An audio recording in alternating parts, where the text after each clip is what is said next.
والسلام على من لا نبي بعده أما بعد فإن خير الحديث كتاب الله وخير الهدى هدى محمد صلى الله عليه وسلم وشر الأمور محدثاتها وكل محدثة بدعة وكل بدعة ضلالة وكل ضلالة في النار. أعوذ بالله من الشيطان الرجيم. شهر رمضان الذي أنزل فيه القرآن هدى للناس وبينات من الهدى والفرقان. آمين. وقال الله تعالى: يا أيها الذين آمنوا كتب عليكم الصيام كما كتب على الذين من قبلكم لعلكم تتقون. عن أبي هريرة رضي الله تعالى عنه قال: قال رسول الله صلى الله عليه وسلم: من صام رمضان إيمانا واحتسابا غفر له ما تقدم من ذنبه ومن قام رمضان إيمانا واحتسابا غفر له ما تقدم من ذنبه ومن قام ليلة القدر إيمانا واحتسابا غفر له ما تقدم من ذنبه. رواه البخاري ومسلم. عن أبي هريرة رضي الله تعالى عنه قال: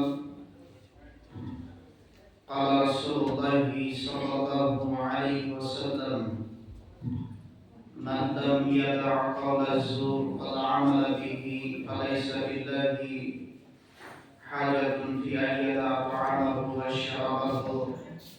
رواه البخاري ومسلم. উপস্থিত আজকের দিন বৈঠকের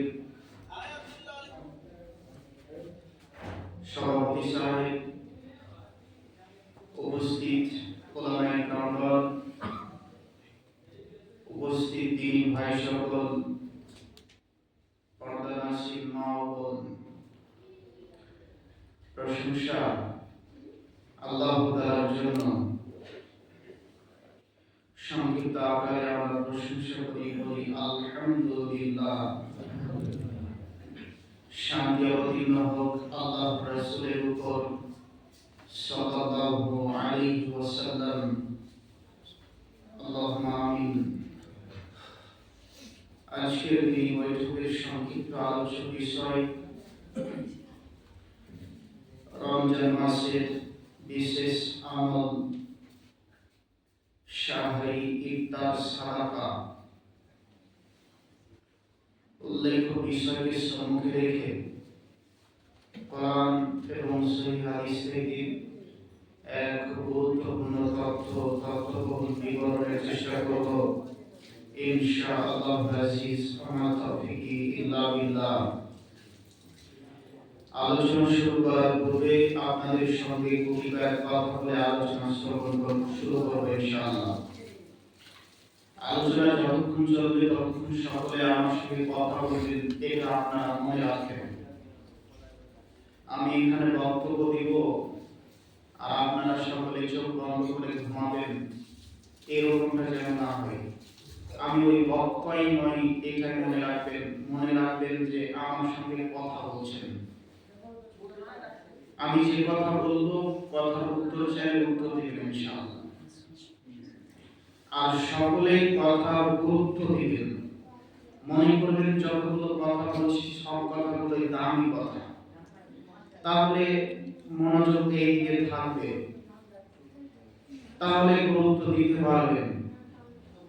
আর যদি মনে করেন যে না অত দামি কথা নয়, তাহলে গুরুত্ব দিতে পারবেন না। পিছনে যে দিন ভাইগুলো আছে কথা বলবেন না, দয়া করে কথা বলবেন না। সম্মানিত মা বোন, আপনাদেরকে বলতে চাচ্ছি দয়া করে গল্প করবেন না, কথা বলবেন না। মনে রাখবেন আপনার মন গলার জন্য আমি আসিনি, আমি আপনার মন জয় করার জন্য আসিনি। আমি মন জয় করতে পারি না, দুঃখিত। আপনি হয়তো মনে করছেন যে আমি বক্তব্য দিব আর আপনাদের শুনতে ভালো লাগবে, এই কথাও নয়। বক্তব্য শুনতে ভালো লাগে তখন যখন ইউসুফ জুলেখার কাহিনী হয়। তার মানে যুবক ছেলেরা প্রেম কাহিনী শুনতে ভালোবাসে আর মা বোনরা তা বলেই যায়। সুর শায়রি করে যখন বক্তব্য দেওয়া হয় তখন মানুষ গলে যায়, তখন মানুষের চোখ দিয়ে অস্ত্র আসে, তখন মানুষের চোখ একেবারে শীতল হয়ে যায়। কিন্তু আমাদের বক্তব্য ওইটা হয় না, চোখ শীতল হয় না, চোখ খুলে যায়। কথা মনে থাকবে না? কি হয়? চোখ খুলে যায়, অন্তর প্রশস্ত হয়, ইমানি জাজবা বেড়ে যায়। আর যাদের এগুলি সমস্যা রয়েছে, ইমানের সমস্যা রয়েছে, ইমান দুর্বল রয়েছে, যারা দিনকে তেমন মানতে চায় না, এদের গা জ্বালা পোড়া করে। এরা বাড়ি গিয়ে সকালবেলায় চায়ের দোকানে বসে বলবে, মুর্শিদাবাদ থেকে ইসরাফিল সালাফি এসেছিল, এমন বললো, ওই কি মানা যায়? সকালবেলায় চায়ের দোকানে হবে হয়তো বা, যদিও রমজান মাসে তো চায়ের দোকান খোলা থাকে। মনে রাখা ভালো হবে যে আপনি গীবত থেকে বেঁচে থাকবেন যে কোনো মূল্যে। আপনি যদি কালকে সকালে বলেন যে ইসলামী সালাফি এমন কথা বলে গেল, মানা যায় না, এটা আমার বিরোধিতা হলো না। কার বিরোধিতা হলো? কোরআন এবং সহিহ হাদিসের বিরোধিতা হলো, আল্লাহ এবং আল্লাহর রাসূলের বিরোধিতা হলো। আরো একটু আপনাকে বলে যাই, যতক্ষণ কথা বলবো কোরআন এবং সহিহ হাদিসের বাইরে নয়। যদি দেখেন কোরআন এবং সহিহ হাদিসের বাইরে কথা বলছি, তাহলে আমাকে নামিয়ে দেবেন এখান থেকে, দ্বিতীয় কথা বলবো না। আমি এখান থেকে চলে যাব, কোনো অসুবিধা নেই। আমি যতক্ষণ কথা বলবো ততক্ষণ আপনাকে চোখ কান খোলা রেখে শুনতে হবে। এই কথাই চূড়ান্ত। কেন? আমি কোনো নিজের পক্ষ থেকে কথা বলি না, যা কথা বলি সবই কোরআন এবং সহিহ হাদিসে লিপিবদ্ধ। মোটামুটি ভাবে আমি আপনাদেরকে বোঝাতে সক্ষম হয়েছি যে আমি যে কথা বলবো সেই কথা কি? কোরআন এবং সহিহ হাদিস। কোরআন এবং সহিহ হাদিস শুনতে ভালো লাগে না, এই কথা বললাম। গায়ে জ্বালা পোড়া করবে যদি ঈমান দুর্বল থাকে। আচ্ছা বলেন, গায়ে যদি জ্বালা পোড়া শুরু হয়, থাকবেন না চলে যাবেন? থাকবেন না চলে যাবেন? কেন থাকবেন? কোরআন এবং সহিহ হাদিসের আলোচনা হচ্ছে, তাই থাকতেই হবে। সব কথা আমার বাপের কথা নয় যে আমার পক্ষে আসবে, সব কথা আমার নিজের গড়া নয় যে আমার পক্ষে আসবে। কখনো কোরআন এবং হাদিস আমার বিপক্ষে যাবে, কখনো আমার পক্ষে আসবে। পক্ষে আর বিপক্ষে, তিতা আর মিঠা দুটোই মানবো, এর নাম হলো ঈমান। এর নাম কি? ঈমান। আর যদি মিঠা লাগছে ওটা মানবো, তিতা লাগছে ওটা মানবো না, এর নাম ঈমান নয়। সম্মানিত দিনী ভাই, বলছিলাম রমজান মাসের বিশেষ আমল, উল্লেখ্য বিষয়টি আপনাদের পক্ষ থেকে এসেছে। লম্বা বিষয়, লম্বা সময়ের প্রয়োজন। দুঃখজনক বিষয় হলো রমজান মাস চলছে, এর মধ্যে সময় অতীব স্বল্প। অল্প সময় আমরা আলোচনা করে বিদায় নেব ইনশাআল্লাহ। সম্মানিত মা বোন বলছিলাম, সম্মানিত দিনী ভাই বলছিলাম, রমজান মাসের বিশেষ আমল। রমজান মাস একটি পবিত্র মাস, রমজান মাস একটি বরকতপূর্ণ মাস, রমজান মাস একটি মাগফিরাতের মাস, রমজান মাস একটি রহমতের মাস। রমজান মাস যে ব্যক্তি পেল, এই মানুষ ধন্য আমি মনে করি। যদি ওই মানুষ রমজান মাসকে যথাযথ মূল্যায়ন করতে পারে, যদি কোনো মানুষ রমজান মাসকে যথাযথ মূল্যায়ন করতে পারে, তাহলে ওই মানুষের জীবন ধর্ম কেন? রাসূল সাল্লাল্লাহু আলাইহি ওয়াসাল্লামের বাক্য দ্বারা বোঝা যায় মানুষ বছরে একবার গুনাহ থেকে বেরিয়ে যেতে পারে, যে মাস তার নাম হলো রমজান মাস। মানুষ ইবাদত করে নেকি কামিয়ে নিতে পারে এমন একটা মাস যার নাম হলো রমজান মাস। এই রমজান মাসকে মানুষ যদি মূল্যায়ন করে তাহলে তার জীবন পরিবর্তন হয়ে যাবে। মানুষ যদি রমজান মাসকে মূল্যায়ন না করতে পারে তাহলে তার জীবন পরিবর্তন হবে না। মানুষের সামনে আসলো রমজান মাস, চলে গেল রমজান মাস, কত রমজান মাস আসলো, কত রমজান মাস গেল, জি মানুষের জীবন পরিবর্তন হয় না, মানুষের জীবন পরিবর্তন হয় না। অথচ আল্লাহ বলছেন যে আমি রমজান মাসকে দিলাম মানুষ যেন আল্লাহর ভয় নিয়ে আসতে পারে, মানুষ যেন তাকওয়া অর্জন করতে পারে, মানুষ যেন তাকওয়া অর্জন করতে পারে, এর জন্য আমি রমজান মাস দিলাম। কিন্তু দুঃখজনক বিষয় হলো মানুষ তাকওয়া অর্জন করলো কয়জন? কত মানুষ দাড়ি কাটলো রমজানের পূর্বে, এখনো দাড়ি কাটে। কত মানুষ রমজানের পূর্বে হারাম খেত, রমজানের পরেও হারাম খায়। কত মানুষ আছে রমজানের পূর্বে সুদ খেত, রমজান পার হয়ে গেল আবার সুদ খাচ্ছে। কত মানুষ আছে ঘুষ খাচ্ছিল, ও রমজান পরে আবার ঘুষ খাচ্ছে। মনে হচ্ছে যেন রমজান মাস এমনি আসলো আর এমনি চলে গেল। ব্যাপারটা কি তাই? ব্যাপারটা কি তাই? রমজান মাস আসলো মানুষকে তাকওয়া দেওয়ার জন্য, তো মানুষ মনে করছে রমজান মাস আসলো বিদায় নিল, এমনিতে আসলো আর গেল। রমজান মাস এই জন্য তো নয়, রমজান মাস মানুষকে কিছু দিবে এর জন্য রমজান মাস। তা আপনি এই রমজান মাসে কি নিতে পারলেন বলেন? এই রমজান মাস থেকে কি নিলেন? এই রমজান মাস থেকে আপনি কি পেলেন? আমি যদি আপনাকে হিসাব দেখাই, দেখা যাবে আপনার হিসাবে এই রমজান মাস আপনাকে কিছু দিতে পারে। সম্মানিত দিনী ভাই, রমজান মাসের প্রথম আমল হলো সিয়াম। কি? সিয়াম। এটা ফরজ করা হয়েছে। মহান আল্লাহ বলেন, ইয়া আইয়ুহাল্লাযীনা আমানু কুতিবা আলাইকুমুস সিয়াম। হে পৃথিবীর আদমের ছেলে মেয়ে যারা ঈমানদার, তোমরা শোনো, তোমাদের উপরে সিয়ামকে ফরজ করা হয়েছে। কামা কুতিবা আলাল্লাযীনা মিন ক্বাবলিকুম লাআল্লাকুম তাত্তাকুন। যেমন করে তোমাদের পূর্ববর্তী লোকেদের উপরে ফরজ করা হয়েছিল তেমনি তোমাদের উপরে ফরজ করা হয়েছে। তোমাদের উপরে ফরজ করা হয়েছে সিয়াম, এটা নয়। পূর্ববর্তী লোকেদের উপরে সিয়াম ফরজ ছিল, তবে তাদের সিয়াম আমাদের সিয়াম একরকম নয়। তাদের সিয়াম আর আমাদের সিয়াম একরকম নয়। সিয়াম যেহেতু কথা আসলো, সিয়াম মানে কি বোঝেন? সিয়াম মানে কি বোঝেন আপনারা? সিয়াম মানে কি? সিয়াম মানে হলো বিরত থাকা।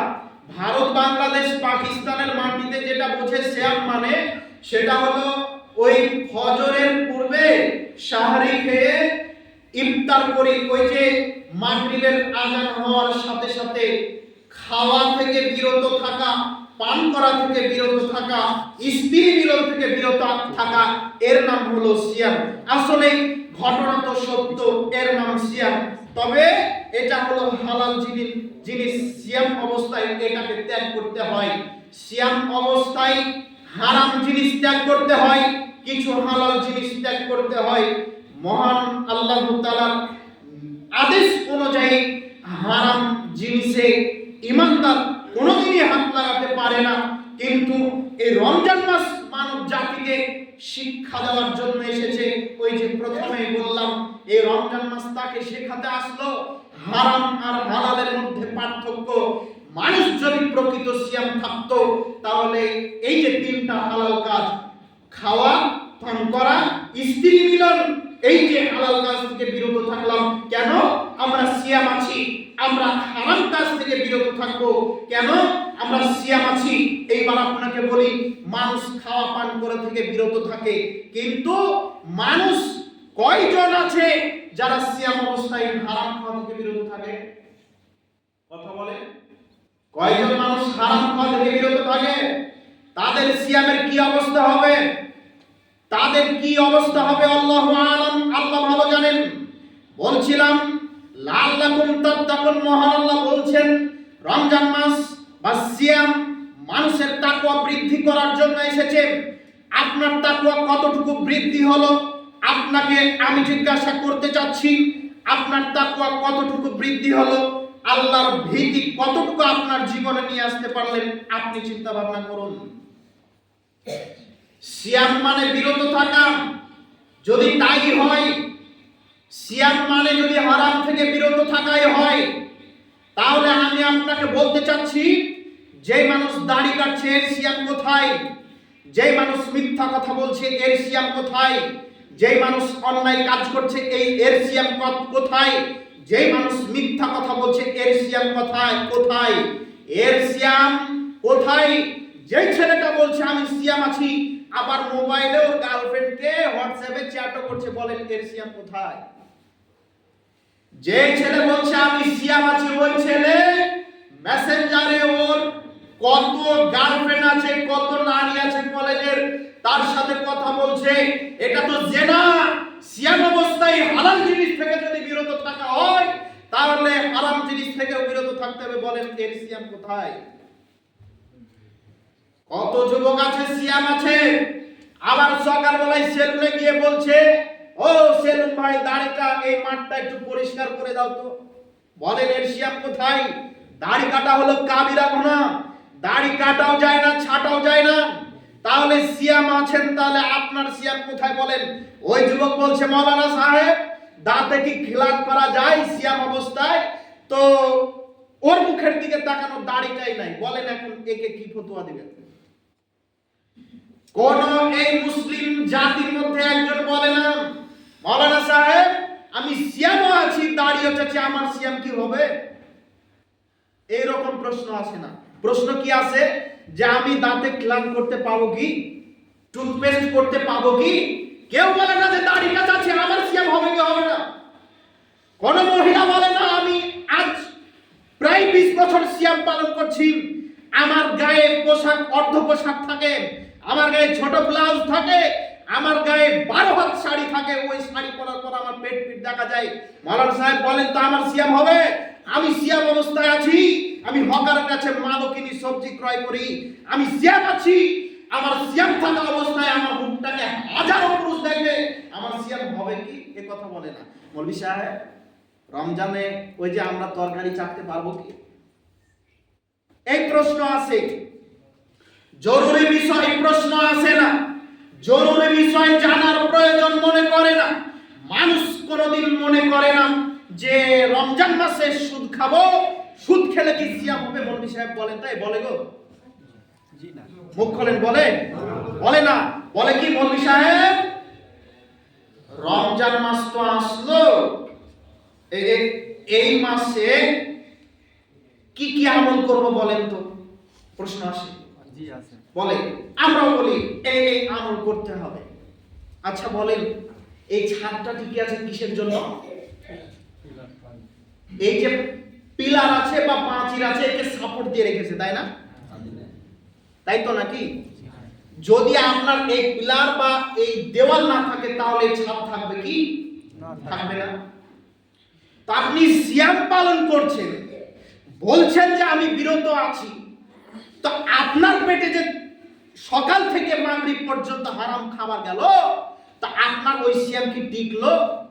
আবু হুরায়রা রাদিয়াল্লাহু তাআলা আনহু বলেন রাসূল সাল্লাল্লাহু আলাইহি ওয়াসাল্লাম বলেছেন মান লাম ইয়াদা কাওলা যুর ওয়াল আমালা বিহি ফালাইসা লিল্লাহি হাজাতুন আইয়াতা তা'মাহু ওয়া শারাবাহু। পৃথিবীর মানুষ শোনো, যারা সিয়াম অবস্থায় মিথ্যা কথা ছাড়োনি, হারাম কাজ ছাড়োনি, মিথ্যা কথা বলো, তাদের খালে কি, তারা খেলে কি, পান করলে কি, তাদের খেলেও কিছু যায় আসে না, না খেলেও কিছু যায় আসে না। বলেন আপনাকে এই হাদিস কি দিয়ে বোঝাবো? হাদিস তো বুখারী মিসকাতে। রাসূল সাল্লাল্লাহু আলাইহি ওয়াসাল্লাম বলছেন যে মানুষ সিয়াম অবস্থায় মিথ্যা কথা বলে ওই মানুষের খেলেও যান না খেলেও তাই। তাহলে আমি কি আপনাকে বোঝাতে পারবো? আমি কি বলতে সক্ষম হব আপনাকে যে আপনার সিয়াম হচ্ছে না? রোজা থাকা খুব সহজ।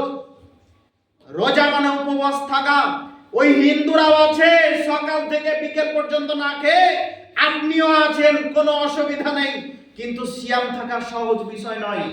রোজা সবাই থাকতে পারে, সিয়াম সবাই থাকতে পারে না। এই ভারত, বাংলাদেশ, পাকিস্তানের মাটিতে প্রায় 95% মানুষ রোজা আছে, সিয়াম নেই। আমি জাতিকে ধর্ম কি দিয়ে বোঝাই? আমি জাতিকে ধর্ম কি দিয়ে বলি? এই জাতি কত হতভাগা! এই জাতি ধর্ম বুঝলো না, ধর্ম কাকে বলে। এই জাতি বুঝলো না ইসলাম কাকে বলে, ইসলাম কি। আরো একটু বলে যাই, যে মানুষ সালাত আদায় করে না, এর সিয়াম বাতিল, এর সিয়াম বাতিল, এর সিয়াম বাতিল। এমন কোন মায়ের বেটা যদি মায়ের দুধ খেয়ে থাকে, সামনে এসে বলুক যে মানুষ সালাত আদায় করে না, এর সিয়াম আল্লাহর কাছে গৃহীত। আল্লাহ কখনো নয়। যে মানুষ সিয়াম পালন করে, সালাত আদায় করে না, সিয়াম গ্রহণযোগ্য নয়। দেখুন, আনাস রাদিয়াল্লাহু তাআলা আনহু বলেন, রাসূল সাল্লাল্লাহু আলাইহি ওয়াসাল্লাম বলেছেন, আউয়ালু মা ইউহাসাবু বিহিল আবদ ইয়াউমাল কিয়ামাতি সালাহ, ফাইন সালাহা লাহু সাইরু আমালি ওয়া ইন ফাসাদা সাইরু আমালি। হাদিস সিলসিলা। রাসূল সাল্লাল্লাহু আলাইহি ওয়াসাল্লাম বলছেন, বান্দার সর্বপ্রথম বিচারের মাঠে হিসাব হবে সালাতের। কিসের? সালাতের। যার সালাত ঠিক আছে, তার পৃথিবীতে যত আমল করেছে সব আমল আল্লাহ গ্রহণ করবে। আর যে ব্যক্তির সালাত ঠিক নেই, তার কোনো আমল গ্রহণ করা হবে না। সালাত এমন একটি ইবাদত যা মানুষের উপরে নির্ভর করে সে মুসলমান নাকি কাফির।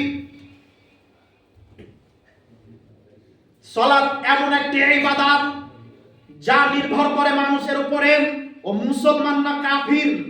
সাহাবীগণ রাদিয়াল্লাহু তাআলা আনহুম এমন কোন আমল ছেড়ে দেওয়ার কারণে বলতেন না যে ওই মানুষ কাফির হয়ে গেছে। শুধু একটি ইবাদত ত্যাগ করার কারণে বলতেন যে কাফির হয়ে গেছে, মনে করতেন যে কাফির হয়ে গেছে। সম্মানিত দিনী ভাই, বলছিলাম সিয়াম। সিয়াম কত বড় ইবাদত, সালাত তেমন নয়। সিয়াম অনেক বড় ইবাদত। সিয়াম এমন এক ইবাদত যা আমি আপনাকে বলতে পারবো না যে এই সিয়াম আর এই সালাত একই রকম, এই সিয়াম আর এই হজ একই রকম, এই সিয়াম আর দান সাদকা একই রকম। পৃথিবীতে এমন কোন ইবাদতই নেই যা সিয়ামের সঙ্গে যায়। সিয়াম কি? সিয়াম এমন এক ইবাদত যে ইবাদতের প্রতিদান আল্লাহ নিজ হস্তে বান্দাকে দিবেন। সিয়াম এমন এক ইবাদত যার প্রতিদান আল্লাহ নিজ হস্তে বান্দাকে দিবেন। সিয়াম কত বড় ইবাদত! পৃথিবীতে যত আমল আছে সব আমলের বিনিময় ফেরেশতারা দিবেন, সিয়ামের বিনিময় ফেরেশতারা দিবেন না, এর বিনিময় আল্লাহ দিবেন।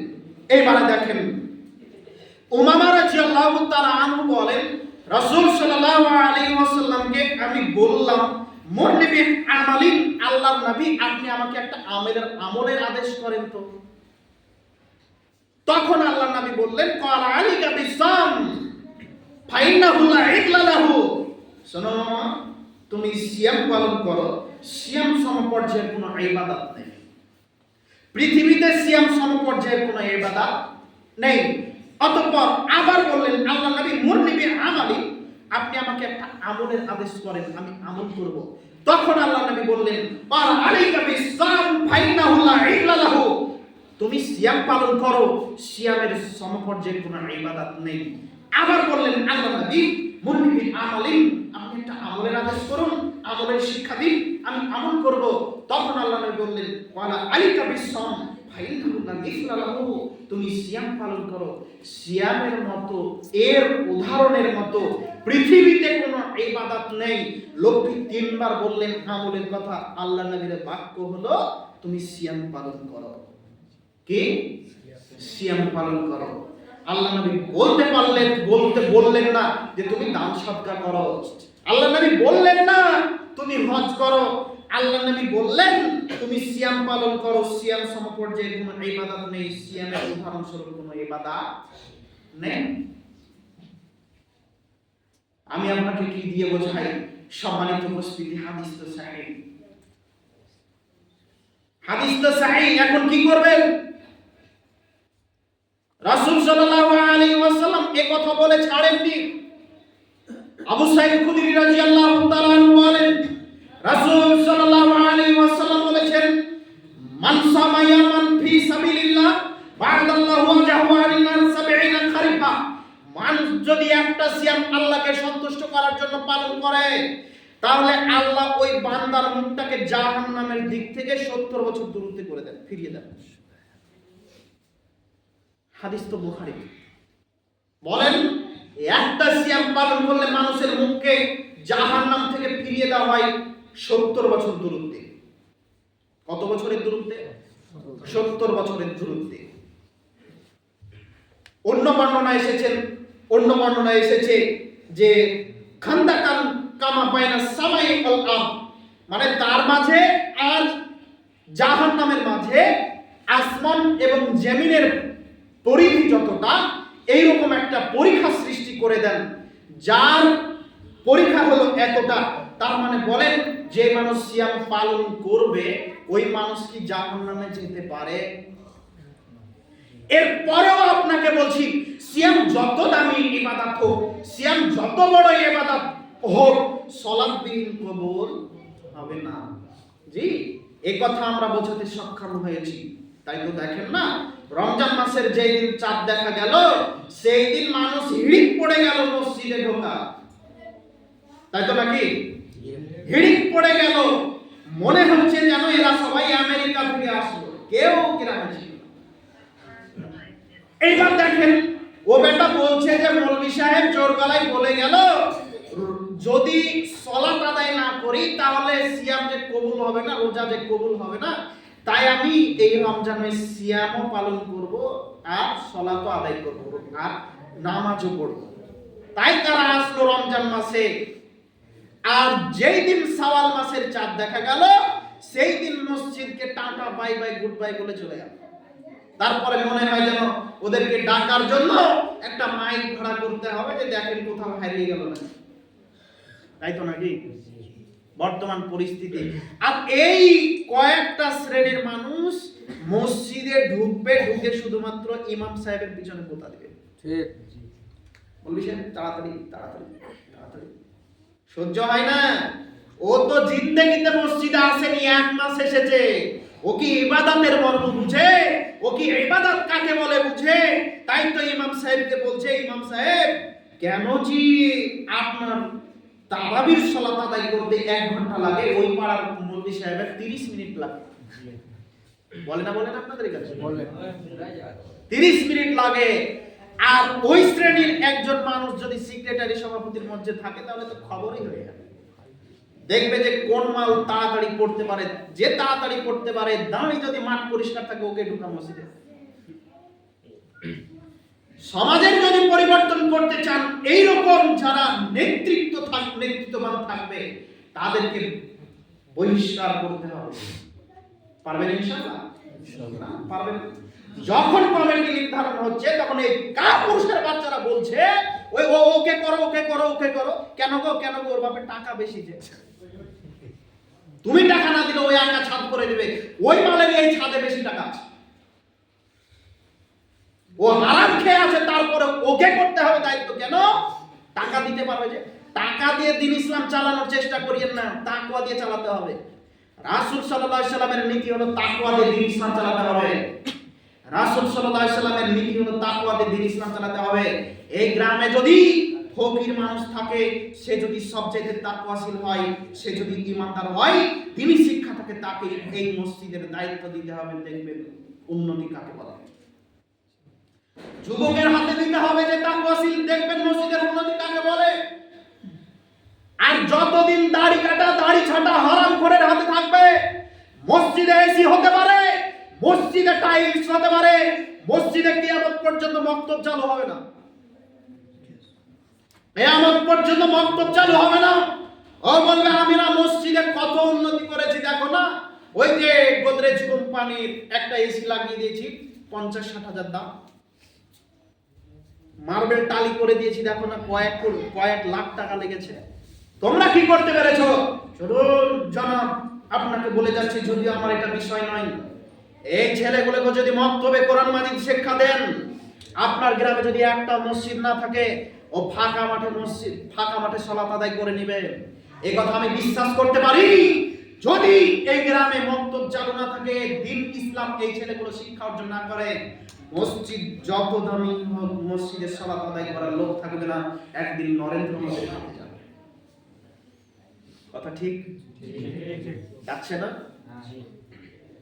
সালাত আদায় হবে মসজিদে। এমন কোন মায়ের বেটা আছে মসজিদ দখল করবে? হ্যাঁ, এমন কোন বাপের বেটা আছে মসজিদ দখল করবে? মসজিদ দখল হয়েছে তখন যখন এই মুসলমানের বাচ্চা মসজিদ থেকে বেরিয়ে গেছে। অসম্ভব হতে পারে না। খুব সাবধান এবং সতর্ক থাকুন। বলছিলাম রমজান মাসকে মূল্যায়ন করতে হবে। তার মধ্যে একটা কথা ঢুকে গেল, তারাবির সালাত। তারাবি মানে হলো তাড়াতাড়ি, তাই না? তাড়াতাড়ি যদি না হবে তাহলে 20 রাকাত সালাত 30 মিনিটে কিভাবে শেষ হয়? 20 রাকাত সালাত 30 মিনিটে কিভাবে শেষ হয়ে যায়? ওই যে মোবাইলে দেখছিলাম, ওই আমার সঙ্গে যে থাকে ও দেখাচ্ছিল, বললো যে দেখেন দেখেন দেখেন কি অবস্থা, হুজুর ওইদিকে তারাবি পড়ছে, এ মালেরা পড়তে পড়তে ক্লান্ত হয়ে গেছে। 20 রাকাত তো পড়তে পড়তে পড়তে যখন ক্লান্ত হয়ে গেছে সবাই শুয়ে গেছে পিছনে, কেউ তো দেখে না যুবকগুলো। আর সূরা ফাতিহা তো ওদের পড়া লাগে না, এমনিতে হবে। ঠাকুরও যেমন ওরাও তেমন। বলে দিয়েছে সূরা ফাতিহা লাগবে না, তখন বলছে যে রুকু আর সাজদা প্রথমে আল্লাহু আকবার বললেই তো হবে, বাকি সময় ঘুমা। যখন আল্লাহু আকবার বলে রুকুতে গেল, দেখলাম যে সবাই ধড়ফড় করে উঠে রুকুতে চলে গেল। তার মানে ধর্ম কোথায় গেল? সালাত কাকে বলে? সালাত কোথায় গেল? সালাত এমন ভাবে আদায় করছে মনে হচ্ছে যে মুরগিতে ঠকাঠক ঠকাঠক ধান খায় না, হ্যাঁ, ওইরকম সালাত আদায় করে। বিশ্বাস রাখেন সূরা ফাতিহা পড়ে না সঠিকভাবে। বিশ্বাস করেন কোরআন মাজিদ খতম তো বহু দূরের কথা, কোরআন মাজিদের একটা আয়াত সঠিকভাবে পড়ে না। আর যদি কোরআন মাজিদ সঠিকভাবে পড়ে তাহলে তো খতম তো বহু দূরের কথা। অর্ধেক শেষ করুন দেখি, অর্ধেক শেষ করে আমার কাছে আসতে বলেন। পিছনে যদি কোনো মানুষ শিক্ষিত থাকে আর দেখে যে মৌলভী সাহেব ভুল পড়ছে, তো আর ধরিয়ে দেয় না, ধরিয়ে দিলে খতম হবে না, ওকে পয়সা দেবে না। কথা বুঝেন? আর জনগণ মনে করছে যে 20 টাকা, ও আগে থেকে হাত পা ছেড়ে দিয়েছে। যখনই 8 রাকাত হয়েছে তখনই বলছে আরো 12 রাকাত আছে, এর নাম ইবাদত। আয়েশা রাদিয়াল্লাহু তাআলা আনহা বলেন, রাসূল সাল্লাল্লাহু আলাইহি ওয়াসাল্লাম রমজানের বাইরে 11 রাকাতের বেশি পড়েনি। এটা হাদিস, বুখারী হাদিস। কয় রাকাতের বেশি পড়েনি? 11 রাকাতের বেশি পড়েনি। তবে তারাবির সালাত বা তাহাজ্জুদের সালাত আপনাকে 8 রাকাতই পড়তে হবে এই কথা নয়। আপনি উঠেছেন এমন সময় নেই, 2 রাকাত হয়েছে, 4 রাকাত হয়েছে, যা হলো হয়ে গেল, সময় আছে। সুন্নাতুল মুহাম্মদ সাল্লাল্লাহু আলাইহি ওয়াসাল্লাম 8 রাকাত পড়েছেন, আমরা পড়ব। আর 3 রাকাত বেতর পড়ছেন, আমরা 3 রাকাত পড়ব। তাতে 1 রাকাত বেতর পড়তে পারে, অসুবিধা নেই। কিন্তু রাসূল সাল্লাল্লাহু আলাইহি ওয়াসাল্লাম 20 রাকাত তারাবি পড়েছেন বলে পৃথিবীতে কোনো হাদিস নেই। পৃথিবীতে কোনো হাদিস নেই রাসূল সাল্লাল্লাহু আলাইহি ওয়াসাল্লাম 20 রাকাত তারাবি পড়েননি, সাহাবীগণ পড়েছেন। তবে এইবার আপনারা বলবেন যেহেতু সাহাবী পড়েছেন আমরা পড়ব, সমস্যা কি? আচ্ছা বলেন, যেটা রাসূল সাল্লাল্লাহু আলাইহি ওয়াসাল্লাম থেকে ফায়সালা পেয়েছি সেটা কি ছেড়ে দিয়ে সাহাবীর কথা মানবো না রাসূল সাল্লাল্লাহু আলাইহি ওয়াসাল্লামের কথা মানবো? রাসূল সাল্লাল্লাহু আলাইহি ওয়াসাল্লামের কথা মানবো। আল্লাহর নবী বলছেন, যখন তোমরা আমার মধ্যে ফায়সালা দেখতে না পাও তখন সাহাবীদেরকে দেখো, তাই না? তা আমি দেখতে পাচ্ছি আল্লাহর নবী রমজানের বাইরে 8 রাকাতের বেশি পড়েননি, 11 রাকাতের বেশি পড়েননি। তো এই সময় আমি আল্লাহ রাসূলকে ধরবো না সাহাবীদেরকে ধরবো? আল্লাহ রাসূলকে ধরবো। আল্লাহ রাসূলকে ধরবো। রাসূল সাল্লাল্লাহু আলাইহি ওয়াসাল্লাম যা করেছেন আমরা তাই করব। কেন? আমরা আহলুল হাদিস, কোরআন এবং সহিহ হাদিস অনুসরণ করি। রাসূল সাল্লাল্লাহু আলাইহি ওয়াসাল্লামের দীর্ঘ সালাত ছিল।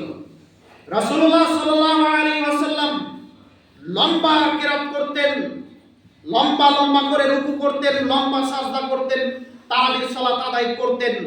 আমাদের তারাবির সালাত যেন স্লো না হয়ে যায়, আমাদের তারাবির সালাত যেন স্লো না হয়, এই গতিতে না হয়। 5G যে গতি চলছে এই গতি যেন 1G তে নেমে আসে। পারবেন ইমাম সাহেব? চেষ্টা করতে হবে, মানুষকে বোঝাতে হবে এটা হলো রাতের ইবাদত। চেষ্টা করতে হবে রাতে দাঁড়িয়ে দাঁড়িয়ে ইবাদত করা রমজান মাসে। আবু হুরায়রা রাদিয়াল্লাহু তাআলা আনহু বলেন, রাসূল সাল্লাল্লাহু আলাইহি ওয়াসাল্লাম বলেছেন, মান সামা রমাদানা ঈমানান ওয়া ইহতিসাবা গফিরা লাহু মা তাকাদ্দামা মিন যামবি।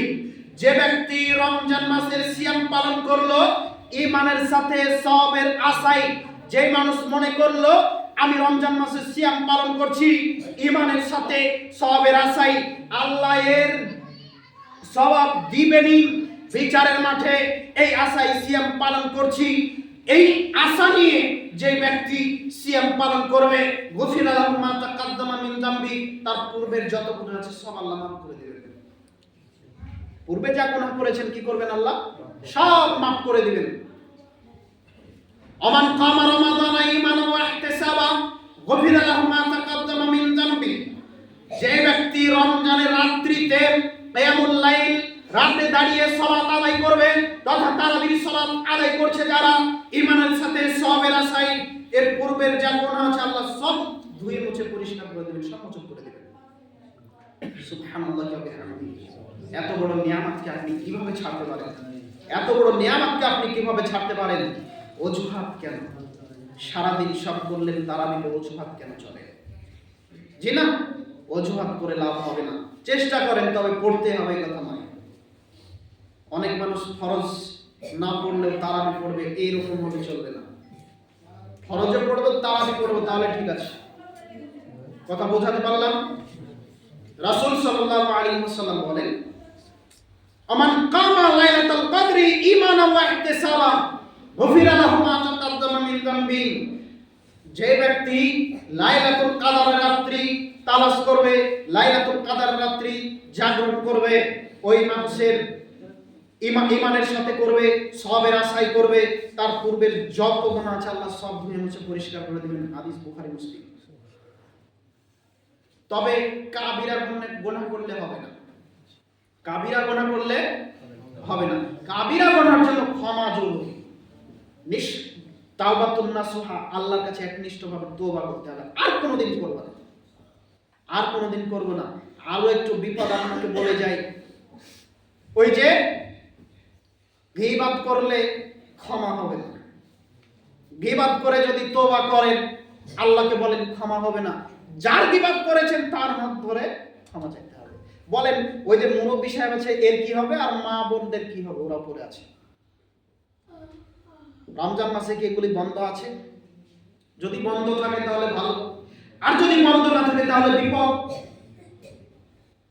আল্লাহর সঙ্গে জড়িত পাপ ক্ষমা পাওয়া খুব সহজ, পাপ যত বড়ই হোক। আর মানুষের সঙ্গে জড়িত পাপ ক্ষমা পাওয়া অত সহজ নয়। যার মেরে খেয়েছেন তার হাত ধরে ক্ষমা নিতে হবে। এই শোনেন মুরব্বী সাহেব, আপনাকে বলছি, আপনার ভাইয়ের জমি মেরে খেয়েছেন, যে এখন দাড়ি রেখেছেন, এখন টুপি মাথায় দিয়েছেন, বড় জুব্বা পরেছেন, মসজিদেও আসেন, তাহাজ্জুদও পড়েন, সব করেন, এর পরেও আপনি ক্ষমা পাবেন না যতক্ষণ পর্যন্ত তার জমি ফেরত না দিয়েছেন, তার হাত ধরে ক্ষমা না দিয়েছেন। বলেন এদের কি অবস্থা হবে? যত ধনী ব্যক্তি আছে দেখবেন তাদের প্রায় 50% সব মেরে মেরে খেয়েছে। বল না কি কথা? সব মেরে মেরে খেয়েছে। ওর ভাইয়ের মেরেছে, ওর বোনের মেরেছে, তারপরে হয়েছে। না হলে জনগণের মেরেছে। ওই যে আপনার মেম্বার সাহেবকে দেখেন, 5 কোটি টাকা দেওয়া হলো তো 1 কোটি টাকার রাস্তা করে দিল, বাকি 4 কোটি টাকা ওর কাছে চলে গেল। ও মেম্বার সাহেব, আপনার কি হবে গো? এই যে সবই জনগণের টাকা। আর এই যে ঘর দিচ্ছে না এখন, আবাস যোজনা দিচ্ছে তো, মেম্বার সাহেব বলছে যে 20,000 টাকা দিলে ঘর পাবা না, আর পাবা না। ও মেম্বার সাহেব, আপনার বাপের টাকা, টাকা ফেরত দেন, না হলে বিচারের মাঠে আপনি বিপদে পড়ে যাবেন।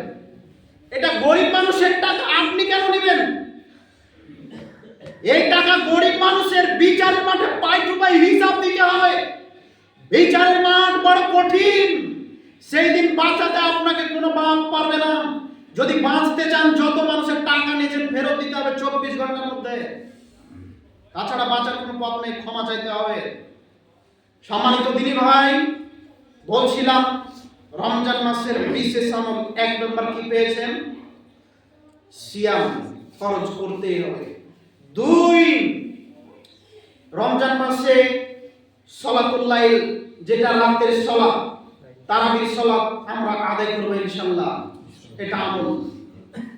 3, ওই হাদিসেরই একটা বাক্য, বিশেষ আমল লাইলাতুল কাদর তালাশ করতে হবে। লাইলাতুল কাদর তালাশ করতে হবে। আল্লাহ তাআলা আমাদেরকে সঠিক বুঝ দান করুন, আল্লাহুম্মা আমিন। এই রমজান মাস এক মহান মাস। কিভাবে বোঝাই? এই রমজান মাসে আল্লাহ বলছেন যে রমজান মাস যখন আসে তখন আমি অবাধ্য জিন আর শয়তানকে শিকল দিয়ে আবদ্ধ করে দিই, শিকল দিয়ে আবদ্ধ করে দিই। আর একজন আহ্বানকারী আহ্বান করে যে যারা নেকি কামাতে চাও, অগ্রসর হও, যেহেতু সময় কম বাংলা বলে শেষ করব, যারা নেকি কামাতে চাও তারা অগ্রসর হও, আর যারা অকল্যাণের অন্বেষারী তোমরা থামো। তার মানে এটা বরকতপূর্ণ মাস। যদিও আমাদের ভারত, বাংলাদেশ, পাকিস্তানের মাটিতে এই রমজান মাসকে 3 ভাগে বিভক্ত করা হয়েছে, ঘটনা ঠিক নয়। এই পুরো রমজান মাস বরকতপূর্ণ, এই পুরো রমজান মাসই রহমত, এই পুরো রমজান মাসই ক্ষমা। 3 ভাগে বিভক্ত করা ঠিক হয়নি। এই রমজান মাসের দাম অনেক, আমি হয়তো বোঝাতে অক্ষম। হুজুর বোঝাতে গিয়ে বলছে যে অন্য মাসে দান করে 70 গুণ, অন্য মাসে দান করে জানে কি হয়, তার চাইতে 70 গুণ বেশি নেকি হয় রমজান মাসে। জি না মিথ্যা কথা? রমজান মাসে কত নেকি হয় আমি বোঝাতে পারবো না। যদি বলি 1 কোটি, ভুল হবে, শায়েখ বসে আছেন। যদি বলি 2 কোটি, তাহলে ভুল হবে। কত বাড়াবেন আল্লাহ ভালো জানেন, কত দিবেন আল্লাহ ভালো জানেন, কত দিবেন আল্লাহ ভালো জানেন। আপনি আল্লাহর এত বড় নিয়ামতকে আপনি ওই 70 গুণ দিয়ে ঠেকিয়ে দিয়েছেন। না, তওবা করতে হবে, সহিহ হাদিসের উপরে আসতে হবে, আল্লাহ এবং আল্লাহর রাসূল যা বলেছেন সেভাবে বলতে হবে। রমজান মাসের গুরুত্ব, রমজান মাস এমন একটি মাস, আমরা যে কিতাব কোরআন মাজিদ, যেটা দিয়ে সঠিক পথ পেয়েছি, এই কোরআন মাজিদকে নাজিল করা হয়েছে রমজান মাসে। এই সেই মাস যেই মাসে কোরআন মাজিদ নাজিল হয়েছে। মহান আল্লাহ বলেন, শাহরু রমাদানাল্লাযী উনজিলা ফীহিল কুরআন হুদাল লিন-নাস ওয়া বাইয়িনাতিন মিনাল হুদা ওয়াল ফুরকান। আমি রমজান মাসে কোরআন মাজিদ নাজিল করলাম, রমজান মাসে কোরআন মাজিদকে নাজিল করলাম মানুষের হেদায়েতের জন্য, মানুষের ন্যায় অন্যায় পার্থক্য করার জন্য। কোরআন মাজিদ তাবিজে ঢোকার জন্য আসেনি, কোরআন মাজিদ ওই বাড়ি উদ্বোধনে পড়ার জন্য আসেনি, কোরআন মাজিদ খতম বক্সানোর জন্য আসেনি, কোরআন মাজিদ জনগণকে শুধু ফু দেওয়ার জন্য আসেনি। কোরআন মাজিদ এসেছে জনগণকে সঠিক পথ দেখানোর জন্য। সারা পৃথিবীর মানুষের জন্য এসেছে, শুধু মুসলমানের জন্য নয়। ইহুদি, খ্রিস্টান, জৈন, নাসারা, বৌদ্ধ, যত মানুষ আছে সবার উপরে কোরআন মাজিদ এসেছে। সবাইকে পড়তে হবে কোরআন মাজিদ। কোরআন মাজিদ সবাইকে পড়তে হবে। কোরআন মাজিদ অনেক ভারী কিতাব। আপনার মনে আছে কি কোরআন মাজিদ কত ভারী? কোরআন মাজিদ কত ভারী, কোরআন মাজিদ কত দামি। আল্লাহ বলছেন এই পাহাড়, এই যে কোরআন মাজিদ, এই আমানত নাও। তখন পাহাড় বলছে জিনা নিতে পারবো না। তখন পাহাড় বলছে কোরআন মাজিদ আমি বহন করতে পারবো না। কেউ নিল না, পাহাড় নিল না, জমিন নিল না, পর্বত নিল না। তখন মানুষ বলছে আমি নিলাম। এবার আল্লাহ বলছেন ইন্নাহু কানা যালুমান জাহুলা, তোমরা এমন জাতি, তোমরাই এমন জাতি, তোমরা বড় মূর্খ, তোমরা বড় জালেম, তোমরা বড় জাহেল, তোমরা বড় মূর্খ, তোমরা বড় অজ্ঞ, তোমরা জালেম। দেখুন কোরআন মাজিদ অনেক ভারী, যদিও আপনার হাতে নেড়ে মনে হচ্ছে 1.5 কেজি ওজন, তাই না? আল্লাহ বলছেন লাউ আনজালনা হাযাল কুরআন আলা জাবালিন লারাআইতাহু খাশিয়াম মুতাসাদ্দিআম মিন খাশিয়াতিল্লাহ। আমি যদি এই কোরআন মাজিদকে পাহাড়ের উপরে, পর্বতের উপরে দিতাম, তাহলে দেখতে পেতে তারা ফেটে বিদীর্ণ হয়ে যেত, তারা ক্রন্দনে ভেঙে পড়তো। কোরআন মাজিদ যদি তাদের উপরে দিতাম তাহলে তারা থাকতো না দাঁড়িয়ে, তারা ভেঙে যেত, তারা চূর্ণ বিচূর্ণ হয়ে যেত। 1.5 কেজি ওজন পাহাড়ের উপরে চাপিয়ে দেন, ভেঙে যাবে? ভাঙবে না। কোরআন মাজিদ কত ভারী! কোরআন মাজিদের ওই পাতার ভারত তো ওই ভারসাম্য নয় গো, ভারসাম্য হলো কথা, তাই না? 28শে ফেব্রুয়ারি নরেন্দ্র মোদী পক্ষ থেকে ইলেকশন কমিশন ঘোষণা করেছে যে কিছু মানুষ ভারতবর্ষের নয় তো কিছু মানুষ দেখবেন যে ডিপ্রেশন টেনশনে মানুষ মারা যাবে। এখন আমি আপনাকে বলতে চাচ্ছি কথা ওজন দেখেন কিছুই নয়, তাই না? মনে হচ্ছে কিছুই নয়। এবার আমি আপনাকে বলছি যে আপনি ভারতবর্ষের জনগণ নন, আপনার গায়ে লাগছে কি? লাগছে না। তো এই যে আল্লাহর বাণী, যিনি হাজারো নরেন্দ্র মোদীকে সৃষ্টি করেছেন, তিনি বাণী নাজিল করছেন, তিনি আমানত নাজিল করছেন, মানুষের উপরে বিধান নাজিল করছেন, তাহলে কত ভারী হতে পারে, কত ভারী হতে পারে। আমরা কোরআন মাজিদকে মূল্যায়ন করতে পারিনি। আর সেই কোরআন মাজিদ কোন মাসে নাজিল হয়েছে? রমজান মাসে। মহান আল্লাহ বলেন, তিলকাল আমসালু নাদরিবুহা লিন-নাসি লাআল্লাহুম ইয়াতাফাক্কারুন। আমি মানুষকে এই সমস্ত উদাহরণ দিচ্ছি যাতে করে মানুষ বুঝতে পারে, যাতে করে মানুষ শিক্ষা নিতে পারে, যাতে করে মানুষ চিন্তা ভাবনা করে। এজন্য আল্লাহ তাআলা এই সমস্ত উদাহরণ তুলে ধরে। বলছিলাম রমজান মাসে কোরআন মাজিদ নাজিল হয়েছে, রমজান মাসে কোরআন মাজিদ নাজিল হয়েছে, এই কথা ঠিক। এইবারে আপনাকে এখানে বক্তব্য একটু থামিয়ে রেখে আরেকটু বলতে চাচ্ছি। রমজান মাসে কোরআন মাজিদ নাজিল হয়েছে রমজানের শেষ দশকে। শেষ দশক কোন দিন? লাইলাতুল কদর রাত্রিতে কোরআন মাজিদ নাজিল হয়েছে। যদিও ভারত, বাংলাদেশ, পাকিস্তানের মাটিতে হুজুর বলছে যে শাবান মাসের 15 তারিখে রাত্রিতে কোরআন মাজিদ নাজিল হয়েছে। বলেন ওই হুজুর শাবান মাসে বলল রমজান মাসের শাবান মাসের 15 তারিখে নিসফে শাবানে কোরআন মাজিদ নাজিল হলো। আবার ওই হুজুর লাইলাতুল কদরে উপস্থিত হয়ে মাইকে মুখ লাগিয়ে বলছে, জনগণ কোরআন মাজিদ নাজিল হয়েছে লাইলাতুল কদরের রাত্রিতে। জনগণ এত পাগল, জনগণ একবার বলল না, ও হুজুর সাহেব কোরআন মাজিদ কয়দিন নাজিল হয়েছে? বলেছে কেউ? জনগণ যে মূর্খ, জনগণ যে শিক্ষা অর্জন করেনি, জনগণ শুধু বলেছে, ও হুজুর সাহেব আমার বাপ মারা গেছে, চলেন চলেন চলেন চলেন 1000 টাকা দেব, দোয়া পড়ে কোরআন মাজিদ পড়ে আমার বাপের নামে বকশে দিয়ে আসতে হবে। তাহলে ও ধর্ম কি বুঝবে? আর হুজুরও তো বুঝে নিয়েছে যে পড়ে দিলে তো টাকা, ও তো টাকার কাছে বিক্রি হয়ে আছে। ঠাকুরও যেমন ও তেমন, কথা পাল্টাতে পারবে না ইনশাল্লাহ। আর ও যদি আমার সামনে দাঁড়াতে চাই তো দাঁড়াক, বড় জোর মারতে পারবে। ফেরাউন কোম্পানির মাল তো, ও ক্ষমতা দেখাতো, এরাও দেখায়, বড় জোর মারতে পারবে, বেশি কিছু নাই। বলছিলাম লাইলাতুল কদরে কোরআন মাজিদ নাজিল হয়েছে, যার জন্য আয়েশা রাদিয়াল্লাহু তাআলা আনহা বলেন, রাসূলুল্লাহ সাল্লাল্লাহু আলাইহি ওয়াসাল্লাম ইদা দাখালা আশরুল আওয়াখির মিন রমাদান, যখন রমজান মাস আসতো শেষ দশক, শব্দ মিজারাহু লুঙ্গিকে টাইট করে নিতেন, ওয়াহিয়া লাইলাহু রাত্রি জাগরণ করতেন, ওয়াইকালা আহলাহু পরিবারকে জাগতে বলতেন। অত্র বিবরণ বুখারীর অত্র বিবরণ দ্বারা আমি আপনাকে বলতে চাচ্ছি লাইলাতুল কদরের রাত্রি জাগরণ করতে হবে খুব শক্তভাবে। খুব শক্ত কাজ হলে লুঙ্গি টাইট করে, তাই তো নাকি? বলছে আব্দুর রহিম চলতো চলতো ওই ভ্যানটা খাদে পড়ে গেছে, তখন আব্দুর রহিম বলছে লুঙ্গি তো পড়ে আছে, দাঁড়া একটু লুঙ্গিটাকে শক্ত করে। তার মানে বোঝাতে চাচ্ছে যে কাজ তো খুব শক্ত, লুঙ্গি আগে টাইট করা লাগবে। তো মুহাম্মদ সাল্লাল্লাহু আলাইহি সাল্লাম লুঙ্গিকে টাইট করে নিয়ে এই রমজান মাসের শেষ দশকে লাইলাতুল কদর তালাশ করতেন। আয়েশা রাদিয়াল্লাহু তাআলা আনহা বলেন, রাসূল সাল্লাল্লাহু আলাইহি ওয়াসাল্লাম বলেছেন, তাহাররাউ লাইলাতুল কদরি ফিল বিকরি মিনাল আশরিল আওয়াখির মিন রমাদান।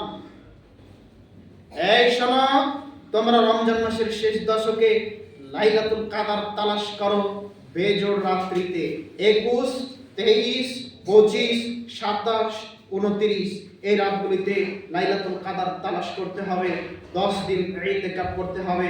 রাসূল সাল্লাল্লাহু আলাইহি ওয়াসাল্লামের বিবরণ দ্বারা বোঝা যায় রাসূল সাল্লাল্লাহু আলাইহি ওয়াসাল্লাম শেষ দশকে ইতিকাফ করতেন। ইতিকাফ নিয়ে লম্বা আলোচনা আছে, আমি ওই দিকে যাব না। সম্মানিত দিনী ভাই, একটু আয়াত দিয়ে বোঝাই লাইলাতুল কদর কত দামি।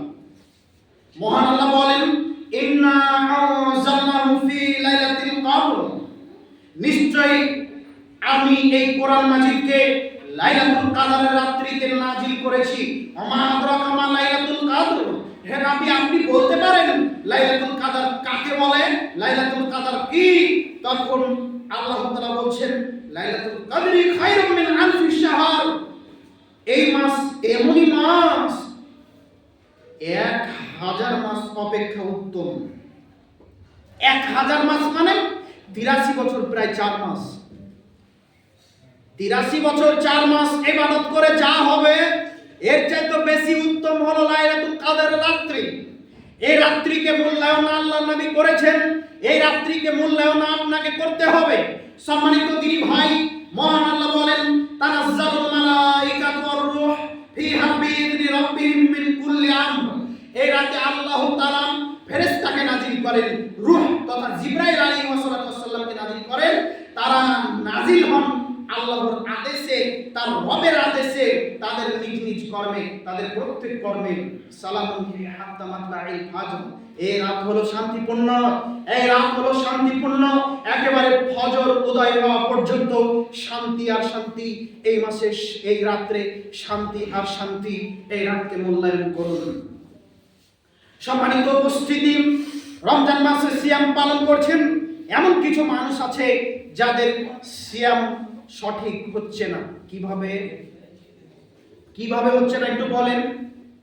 সাহারি খান তো সবাই, কিভাবে খান? সাহারি খান সবাই এতটুকুই, মানে সাহারির জন্য আজান দিল, আজান পর্যন্ত খায়, তাই না? কিছু মানুষ আছে আজান চলে যাচ্ছে, খেয়ে যাচ্ছে। হয়তো হয় না? হয় না? হয়।